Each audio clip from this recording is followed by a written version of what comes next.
The Galactic Academy cafeteria was never quiet. It pulsed with life, sound, and motion as hundreds of species gathered between lectures, filling the massive chamber with clicks, roars, hums, and alien dialects layered over one another. Tables floated, light shifted colors based on species comfort, and the air carried the faint scent of 1,000 worlds. To most students, it was just another place to eat. To Ambassador Zrixtal of the Vordanian Empire, it was his stage. At nearly 8 feet tall, encased in crystalline armor plating, with 4 thick arms ending in talon hands, Zrixtal was built to dominate.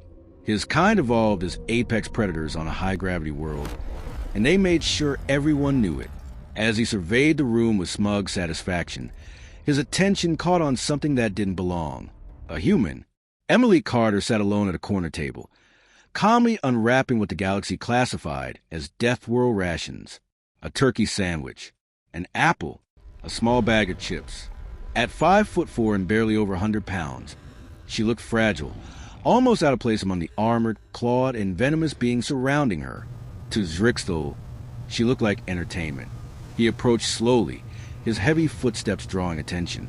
A group of younger Vordanians followed, already snickering. When he stopped at her table, his shadow swallowed her completely. "Move, Death Worlder," he growled in Galactic Common. "This table belongs to superior species." Emily didn't flinch. She finished chewing, wiped her hands on a napkin, and looked up at him. Her expression was calm, almost bored. "I'm eating," she said evenly. "There are plenty of other tables." The cafeteria went silent. No one spoke to Zrixtal like that. His pride flared. "I said move."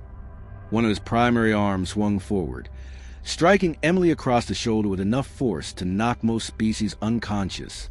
For 3 seconds, nothing happened. Her sandwich fell to the floor. Emily looked down at it, then at her shoulder, then slowly back up at Zrixtal. Something shifted in her eyes. Not fear, not anger, recognition. "You just hit me," she said quietly. Zrixtal opened his mouth to respond. He never got the chance. Emily moved. Her fist slammed into Zrixtal's torso with the force of a maglev train. The crystalline armor that had deflected plasma bolts cracked with sharp, echoing sound. Zrixtal staggered backward, all 4 arms clutching his midsection as the air was driven from his lungs. Shock rippled through the cafeteria. Before his friends could react, Emily was already on him. The galaxy had made a critical mistake in judging humanity. They saw no claws, no armor, no venom. What they failed to understand was that Earth, a Class 12 death world, did not create survivors through protection. It created them through adaptability, endurance, and a terrifying willingness to keep fighting. Emily grabbed one of Zrixtal's arms and twisted. The joint, designed to bend in 2 directions, discovered it could bend in a third. His scream shattered nearby drinking vessels as sound waves spiked. Students scrambled back as Emily swept his legs out from under him. 8 feet of armored predator hit the floor like a collapsing building. "You want to know why humans don't wear armor?" Emily asked, her voice steady and carrying across the silent room. One of Zrixtal's friends lunged at her.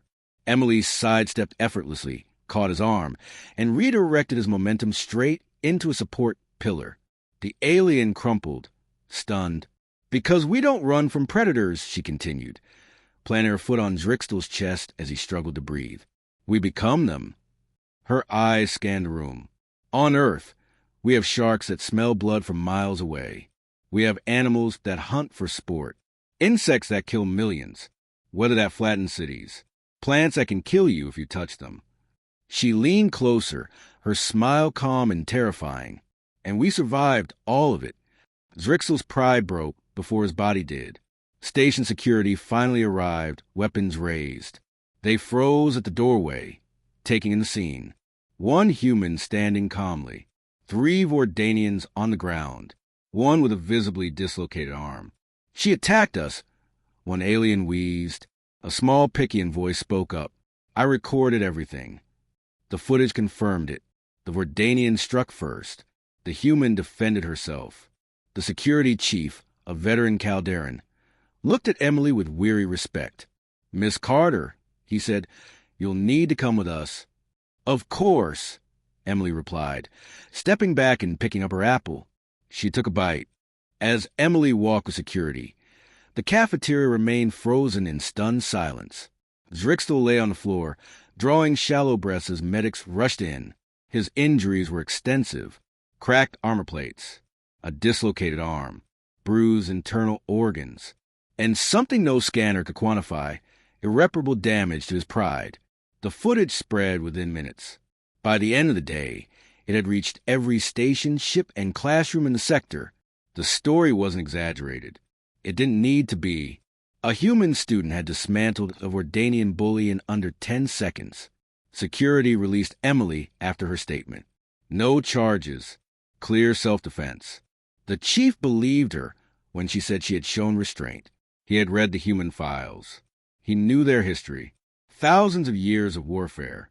Combat sports built around deliberate impact. A species that had conquered its planet, then turned on itself for practice. Emily returned to class like nothing had happened. The next day at lunch, the cafeteria looked different. No one sat near her. Entire sections emptied as she walked in. Conversations lowered. Species that once ignored her now avoided eye contact entirely. Not fear exactly. Caution. She sat at her usual table, unwrapped her sandwich, and took a bite. Slowly, a small group approached. Beings from multiple species. Nervous. Unsure. "Can we sit here?" one asked. Emily smiled. Plenty of room. They sat. The rumor solidified into doctrine. Humans were soft-looking, yes, but they came from a world where survival meant constant exposure to danger, where children played in gravity that crushed others, where endurance mattered more than dominance. Diplomatic briefings were updated. Academy safety advisories were quietly revised. Humans were reclassified, not as fragile, as unpredictable. Zrixtal recovered weeks later. He never returned to the cafeteria. Emily never sought attention. She never boasted. She simply existed, studied, laughed, and ate her lunch. That was enough. Because the galaxy had learned something fundamental. A species that evolved on a death world doesn't need armor. It is the weapon. Weeks later, the incident was already legend. New students heard it in whispers. Older ones referenced it as a cautionary tale. Faculty cited it during orientation briefings, not as a warning against humans, but as a reminder against arrogance. Emily Carter became an unspoken boundary. She didn't change her routine. She didn't train harder or walk differently. She attended lectures, completed assignments, and met friends for study sessions. The only difference was how the galaxy looked at her. With awareness, the Academy adjusted policies. Bullying incidents dropped sharply. Species that relied on intimidation learned restraint. Conflict resolution seminars suddenly had full attendance, not because of rules, because of consequences. One afternoon, the Calderan security chief passed Emily in the hall. "You know," he said, "you changed things." Emily shrugged. "I just didn't move." That was the truth. Humanity had never asked the galaxy to fear them. They had only asked to be left alone. But when provoked, when cornered, when underestimated, they responded with the instincts of a world that never forgave weakness. Earth was brutal, and it made brutal survivors. The galaxy preferred species that evolved in safety, in predictability. Humans had evolved in chaos. That difference mattered. Emily finished her degree 2 years later. She left the academy with honors and 0 disciplinary marks. Her name appeared once in a safety report and nowhere else. But the lesson remained. When new species arrived, they were told a story about the small human, about the bully, about the 10 seconds that changed everything. The galaxy learned that day that humans didn't need to look dangerous. They simply needed to be. And whenever someone questioned that, whenever someone mistook softness for weakness, the answer was already waiting. Quiet, calm, eating lunch, on a death world schedule.